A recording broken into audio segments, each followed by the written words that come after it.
رسول اللہ صلی اللہ علیہ وسلم نے ارشاد فرمایا ان من افضل ایامکم یوم الجمعہ فاکثروا علی الصلاة فیہ فاکثروا من الصلاة فیہ، فرمایا تمہارے دنوں میں سب سے بہترین دن جمعہ کا دن ہے، اس لیے اس دن مجھ پہ کثرت سے درود پڑھا کرو۔ فإن صلاتکم معروضۃ علی، اس لیے کہ تمہارا درود مجھ تک پہنچایا جاتا ہے۔ صحابی نے پوچھا یا رسول اللہ کیف تعرض علیک صلاتنا وقد ارمت، ہمارا درود آپ تک کیسے پہنچایا جائے گا جبکہ آپ جب دنیا سے جائیں گے، قبر میں جسم آپ کا ختم ہو جائے گا، تو ہمارا درود آپ تک کیسے پہنچے گا؟ تو آپ صلی اللہ علیہ وسلم نے فرمایا ان اللہ حرم علی الارض اجساد الانبیاء، اللہ تعالیٰ نے پیغمبروں کے جسموں پر زمین پر پیغمبروں کے جسموں کو حرام کر دیا، زمین کسی پیغمبر کے جسم کو کبھی ختم نہیں کرتی۔ تو یہ بھی امت کا اجماعی عقیدہ ہے کہ جتنے بھی انبیاء ہیں ان کے جسم بالکل سلامت رہتے ہیں۔ شہداء میں تو یہ بہت زیادہ مشاہدہ ہوتا ہے، بہت سارے شہداء کے جسم سلامت رہتے ہیں۔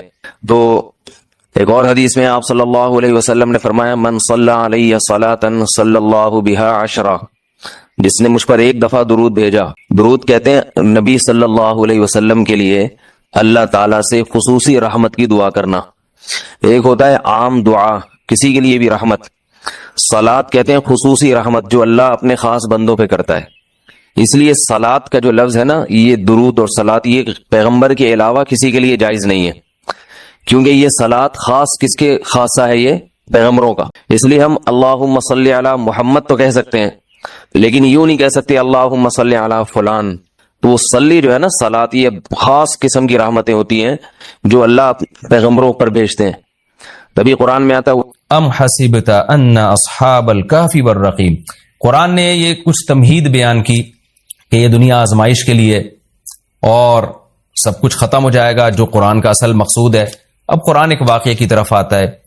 مشرکین مکہ یہود و نصارہ سے بہت سی چیزیں سنا کرتے تھے، اور یہود آ کے ان کو چپکے چپکے گائیڈ کرتے تھے کہ جس نے نبوت کا دعویٰ کیا ہے نا، تم ان سے یہ سوال پوچھو، تم ان سے یہ سوال پوچھو۔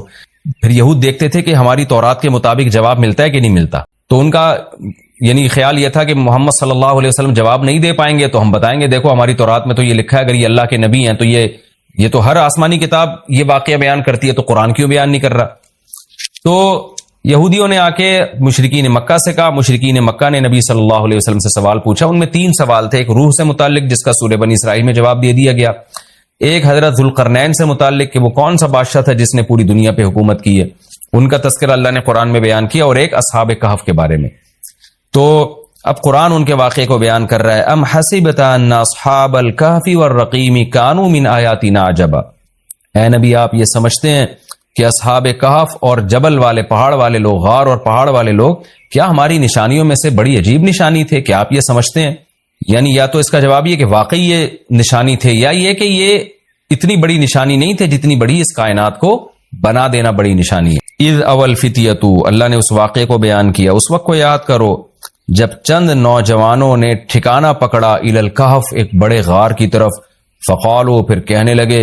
اب دیکھیں قرآن جب واقعہ بیان کرتا ہے نا، تو سوال تو مشرکین نے اصحاب کہف کا پوچھا تھا، بتا دیا جاتا بھئی ایک زمانے میں اصحاب کہف تھے جو مشرک بادشاہ تھا جس کے ظلم سے تنگ آ کے وہ علاقہ چھوڑ کے چلے گئے، اور 300 سال غار میں رہے، اور پھر 300 سال کے بعد واپس آئے اور لوگوں نے پھر بڑی عقیدت کی، محبت کی، بس اتنا کافی تھا۔ لیکن قرآن واقعہ اس انداز سے بیان کرتا ہے کہ اس میں اسباق ملنا شروع ہو جائیں، ہمیں اس میں اسباق ملنا شروع ہو جائیں۔ اب دیکھیں شروع کیسے کیا جا رہا ہے۔ کیا تم یہ سمجھتے ہو کہ اصحاب کہف کا واقعہ کوئی عجیب واقعہ ہے؟ یعنی اللہ کے لیے تو کوئی عجیب نہیں ہے، یعنی انسانوں پر گویا اللہ تعجب کر رہے ہیں کہ اس واقعے کو تم عجیب سمجھ رہے ہو، اور اس سے بڑے عجیب عجیب کام جو ہم نے کر دیے، پانی کے قطرے سے انسان کو بنا دیا اور اتنا بڑا نظام بنا دیا ہم نے کائنات کا، اس کو عجیب نہیں سمجھ رہے۔ تو یہ انسان کی بھی عقل ہے نا کہ ایک واقعہ عجیب و غریب ہو جائے تو اس پہ حیران ہو رہا ہوتا ہے، اور وہ پوری کائنات بن گئی اور انسان کا پانی سے وجود میں آ جانا، چونکہ یہ ہم اس کے عادی ہو چکے ہیں یہ منظر دیکھنے کے، تو یہ ہمارے نظر میں عجیب نہیں رہا، ورنہ حقیقت میں تو اس سے زیادہ عجیب کام اللہ کر چکا ہے۔ تو ایک تو سبق اللہ نے ہمیں یہ بتایا اس واقعے میں کہ یہ واقعہ اتنا عجیب نہیں جتنا اللہ کے دوسرے کام زیادہ عجیب ہیں۔ تو قرآن واقعہ بیان کرتا ہے اس انداز سے تاکہ ہمیں اس سے اسباق ملیں۔ اذ اول فتیۃ الی الکہف، نوجوانوں نے غار میں پناہ لی، فقالوا ربنا، اور کیا کہنے لگے، اے ہمارے رب، آتنا من لدنک رحمہ، تو دے ہمیں اپنی طرف سے رحمت، اور ہیئ لنا من امرنا رشدا، ہمارے معاملے میں کوئی رشد کا انتظام کر دے، یعنی درستگی کا انتظام کر دے۔ اس میں کیا سبق ملتا ہے کہ جو مشرک بادشاہ تھا، کافر بادشاہ تھا، چند نوجوان اسلام لے کر آئے، اللہ کے برحق دین کو قبول کیا، ان کو یہ یقین تھا کہ ہم اس علاقے میں رہ کر اپنے دین اور مذہب پہ قائم نہیں رہ سکتے، لہذا انہوں نے ارادہ کیا ہم ہجرت کرتے ہیں۔ تو اب ہجرت کر کے جائیں کہاں؟ تو اللہ سے دعائیں مانگ رہے ہیں۔ اس سے کیا پتہ چلتا ہے کہ جب آپ کے لیے کسی علاقے میں رہ کر دین پر چلنا ناممکن ہو تو آپ پر لازم ہے کہ آپ اس علاقے کو چھوڑیں، ایک بات۔ نمبر 2، چھوڑ کر آپ اللہ پہ اعتماد اور توکل کریں کہ جس اللہ نے مجھے یہاں کھلایا وہ کہیں اور بھی کھلا سکتا ہے۔ نمبر 3، اللہ سے 2 قسم کی دعائیں مانگیں۔ نمبر 1، اے اللہ تو میرے لیے رحمت کا انتظام کر دے، یعنی اپنا رحم کر تاکہ تیری رحم کی وجہ سے ہمارے لیے معاملات آسان ہو جائیں۔ نمبر 2، تو ہمیں گائیڈ کر، یہ لنا من امرنا رشدا کا مطلب سیدھا راہ دکھا، ہمیں بتا کہ ہم نے جانا کہاں ہے، کس ملک میں اسٹے کرنا ہے، سفر کیسے کرنا ہے۔ یہ بالکل ایسے ہی ہے جیسے موسیٰ علیہ الصلوۃ والسلام سے غلطی سے قتل ہو گیا، تو اب مدین سے جب نکلنا تھا، مصر سے جب نکلنا تھا تو راستہ معلوم نہیں تھا، تو وہاں بھی اللہ تعالیٰ سے آپ موسیٰ علیہ السلام نے دعا مانگی کہ وَلَمَّا تَوَجَّهَ تِلْقَاءَ مَدْيَنَ قَالَ عَسَىٰ رَبِّي أَن يَهْدِيَنِي سَوَاءَ السَّبِيلِ، مجھے امید ہے میرے رب مجھے سیدھا راستہ دکھائے گا۔ تو جب انسان کو راستے معلوم نہ ہو، گائیڈنس نہ مل رہی ہو کہ جانا کہاں ہے، کہاں اسٹے کرنا ہے، تو ایسے موقع پہ اللہ سے سیدھے راستے کی دعا مانگنی چاہیے۔ جمعے کے دن جو بیان ہوتا ہے وہ میرا بہت ہی آرام سے ٹھہر ٹھہر کے ہوتا ہے۔ اس کی وجہ یہ ہے کہ پبلک کو جلدی نہیں ہوتی، لوگوں کو پتا ہے کہ جمعے کی نماز سے پہلے تو ہم گھر جا نہیں سکتے، اس لیے بڑے امن اور شانتی کے ساتھ تمیز سے، یہ امن اور شانتی پہ بھی یاد آیا، لوگ اس پہ بھی اعتراض کرتے ہیں کہ ہندی الفاظ آپ کہاں سے سیکھتے ہیں، یہ بھی اعتراض کرتے ہیں کہ ہندی الفاظ بولتے کیوں ہیں، تو کوئی جواب نہیں ہے اس کا۔ ہر بات کا جواب دیں تو پھر اس پر اعتراض، پھر جواب دیں تو پھر اس پر اعتراض، جب سوال پیدا ہوتا ہے پھر جب یہ جواب دینا نہیں تھا تو اعتراض چھیڑنے کی ضرورت کیا تھی؟ اس کا جواب میں دوں گا ضرور، یہ بتانے کے لیے کہ معترضین جو ہے نا، اعتراض کرنے والے، وہ توپیں لے کے بیٹھے رہتے ہیں، کچھ بھی نکل جائے تو انہوں نے ایک کمنٹ میں نیگیٹو ڈال دینا ہے۔ کیا ہو گیا؟ ہندی الفاظ چمتکار، ٹھیک ہے، مزہ آ رہا ہے ان کے؟ نہیں آ رہا چمتکار؟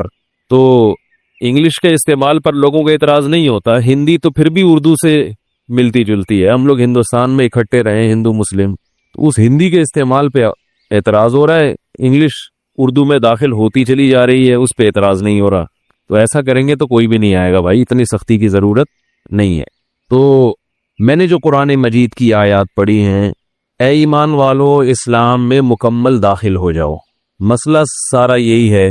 قرآن مجید کہیں تو عام انسانوں کو خطاب کرتا ہے کہ اسلام میں داخل ہو جاؤ، اور اسلام میں داخلے کا مطلب کیا ہے؟ اپنے عقیدے کو درست کر لو، اپنے اعمال کو درست کر لو، اللہ کے وجود پر ایمان لے آؤ، اللہ کی توحید پر ایمان لے آؤ، مان لو کہ اللہ ہے۔ افی اللہ شک فاطر السماوات والارض، بھلا اس اللہ میں شک کرتے ہو جس نے آسمانوں اور زمین کو بنایا۔ قرآن کا انداز دیکھیے، قرآن جب دلیل دیتا ہے تو اس کا انداز منطقی نہیں ہوتا، ریاضی کی طرح کیلکولیشن والا انداز نہیں ہوتا قرآن۔ جیسے آپ بتائیں نا 2 اور 2 کیا ہوتے ہیں؟ 4۔ قرآن اسی بات کو جب بیان کرے گا تو کہے گا بھلا 2 چیزوں کو 2 چیزوں میں جمع کیا جائے تو اگر 4 جواب نہیں آ رہا تو کیا جواب آ رہا ہے؟ پھر خود سوچو، بات آ رہی ہے سمجھ میں؟ 4 جواب نہیں آئے گا تو پھر بتاؤ نا کیا جواب آئے گا؟ ام خلقوا من غیر شیء ام هم الخالقون، خود سے بنے ہو یا تم نے خود اپنے آپ کو بنا لیا؟ بتاؤ بھائی، پوچھ رہے ہیں، خود سے بنے ہو یا تم نے خود اپنے آپ کو بنا لیا، اتفاق سے وجود میں آ گئے؟ کیا خیال ہے بھائی، کیا ہو گیا؟ قرآن کا انداز سمجھ میں آ رہا ہے؟ اتفاق سے وجود میں آ گئے ہو یا تم نے خود اپنے آپ کو بنا لیا ہے؟ جواب دو اس سوال کا، یہ اللہ ہم سے پوچھ رہا ہے۔ جو منطقی ہوتا ہے نا، منطقی، وہ اس بات کو اس انداز سے بیان کرتا کہ ہم چونکہ مخلوق ہیں، ہم چونکہ ایک مادی چیز ہے، مادہ خود سے وجود میں نہیں آ سکتا، لہذا اس کو کسی نے بنایا ہے، یہ انداز ہوتا ہمارا۔ اللہ کا انداز تھوڑا سا مختلف ہے، کیونکہ اللہ تعالیٰ یہ چاہتے ہیں کہ لوگ ایمان لے آئیں، صرف حجت تام نہیں کرنا چاہتے۔ دیکھو، آپ کسی کے سامنے دلیل سے ایک بات ثابت کر دو تو سامنے والے کی نظر میں وہ بات ثابت تو ہو جائے گی، لیکن یہ ضروری نہیں ہے کہ وہ مان بھی لے، تسلیم بھی کر لے، زبان سے اقرار بھی کر لے۔ جیسے باپ اپنے بیٹے کو سمجھا رہا ہو کہ بیٹا بچہ پڑھتا نہیں ہے، بچہ اسکول میں بول لو نا کیا جا رہا ہے یار، پڑھتا نہیں ہے، بچہ پڑھتا نہیں ہے، تو بچے کو سمجھانے کے دو طریقے ہیں۔ ایک طریقہ تو یہ کہ آپ بچے کو بٹھائیں، اس کہیں دیکھو اصول یہ ہے، ضابطہ یہ ہے کہ ملازمت کرنے کے لیے، اچھی جاب کے لیے ایجوکیشن کا ہونا ضروری ہے، اور اچھی ایجوکیشن کے لیے محنت کا ہونا ضروری ہے، اور محنت کے لیے دوستیوں کا ختم کرنا، گلی ڈنڈا کھیلنا، بنٹے کھیلنا، لٹو کا کھیلنا، ہر وقت لیپ ٹاپ پہ ویڈیو گیم کھیلنا، ان چیزوں سے اجتناب بہت ضروری ہے۔ لہذا نتیجہ یہ نکلا کہ محنت کرو اور ان تمام چیزوں سے اجتناب کرو۔ دلیل سے آپ نے بچے کے سامنے واضح کر لیا، لیکن بچے کو سمجھ نظریہ تو درست ہو جائے گا کہ بھئی ایسا ہونا چاہیے، لیکن محض اس تقریر سے بچہ محنت پر آمادہ نہیں ہوگا۔ بات آ رہی ہے سمجھ میں؟ وہ مان لے گا، کیونکہ صرف نظریے کی اصلاح کافی نہیں ہے، بلکہ نفس کے خلاف مجاہدہ کرنا پڑتا ہے انسان کو۔ اگر صرف نظریے کی اصلاح کافی ہوتی تو دنیا میں تقریباً سارے لوگ ہی اچھے بن جاتے۔ ڈاکٹر بتاتے رہتے نا سگریٹ کا یہ نقصان، گٹکے کا یہ نقصان، پان کا یہ نقصان، چائے کا یہ نقصان، تو چھوڑتے ہیں، خود ڈاکٹر پی رہا ہوگا۔ تو کسی کے نظریے کی اصلاح کرنا محض وہ ایک الگ طریقہ ہوتا ہے، اور اس صحیح راستے پر ابھارنا، اس کی یعنی اس میں ایسا جوش پیدا کر دینا کہ وہ اس کے لیے تیار ہو جائے، یہ بالکل ایک الگ انداز ہے اس کا۔ تو الحمد سے لے کے والناس تک قرآن مجید کا جو انداز بیان ہے وہ محض عقیدے اور نظریے کی اصلاح والا نہیں ہے کہ 2 اور 2 4 = 2 + 2 = 4، یہ والا نہیں ہے، بلکہ وہ ایسا ہے کہ آپ کا ضمیر آپ کو ملامت کرنا شروع کر دے اور آپ سیدھے راستے پر آنے کی فکر میں لگ جائیں۔ تو اب یہی باپ اگر یہ چاہے گا کہ میرا بچہ سیدھے راستے پر آ جائے، تو پھر باپ کے سمجھانے کا اسٹائل تھوڑا سا ڈیفرنٹ ہوگا، ٹھیک ہے؟ اور یہ میرا بھی اسٹائل تھوڑا سا ڈیفرنٹ اسی لیے تاکہ میں بھی آپ کو کیا کروں، سمجھا دوں، ورنہ یہی بات اگر میں سادہ انداز میں جو 2 اور 2 4 کی طرح کہوں تو آپ بور ہو کے چلے جائیں گے۔ تو ہم بھی یہ چاہتے ہیں کہ بات آپ کے دل میں اتر جائے، اس لیے ہم نے بھی تھوڑا سا ڈیفرنٹ اسٹائل اختیار کیا ہے۔ تو ابا جو ہے نا وہ الگ انداز سے سمجھائے گا بیٹے کو، بولے گا دیکھو بیٹا محنت نہیں کی بڑا نقصان ہوتا ہے، فلاں کے بچے کو دیکھو کیا حال ہوا اس کا، مثالیں زیادہ دے گا، تھیوری کم پیش کرے گا۔ فلاں کو جانتا ہے اس نے کیا کیا، دیکھ وہ تیرا بڑا بھائی ہے چھولے بیچ رہا ہے آج کل، اس کو دیکھ جا کے، کیونکہ آپ کو پتا ہے کہ بچے کو اتنی بات تو معلوم ہے کہ محنت نہ کرنے کا نقصان ہوتا ہے، مگر یہ دل میں نہیں اتر رہی اس کے، تو آپ مثالیں زیادہ دو گے، تھیوری کم پیش کرو گے، نظریات کم پیش کرو گے اس کے سامنے۔ دیکھ تو، مجھے یاد ہے ایک ہمارے جاننے والے تھے، ایک نوجوان لڑکا تھا، وہ پڑھتا وڑھتا نہیں تھا، ایک دن ہمارے گھر میں آیا، میرے والد صاحب اس کو بٹھا رہے تھے، تو اس کو کہنے لگے کیا بھائی تیرا کنویں کھودنے کا ارادہ ہے مستقبل میں؟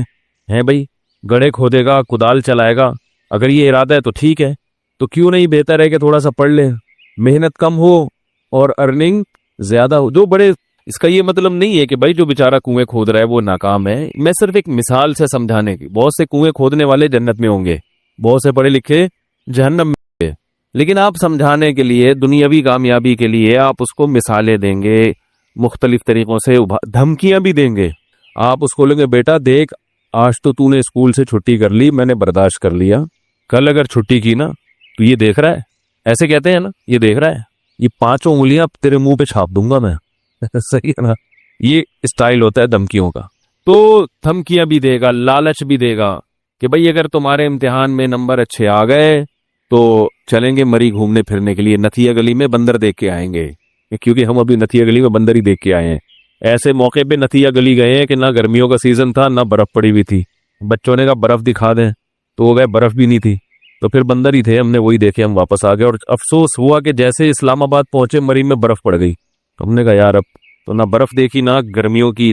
تو خیر، اللہ تعالیٰ قرآن مجید میں بندوں کو سمجھانے کے لیے جو طرز بیان اختیار کرتے ہیں اس سے محض نظریے کی اصلاح نہیں ہوتی، بلکہ انسان میں ایک جوش اور جذبہ پیدا ہوتا ہے۔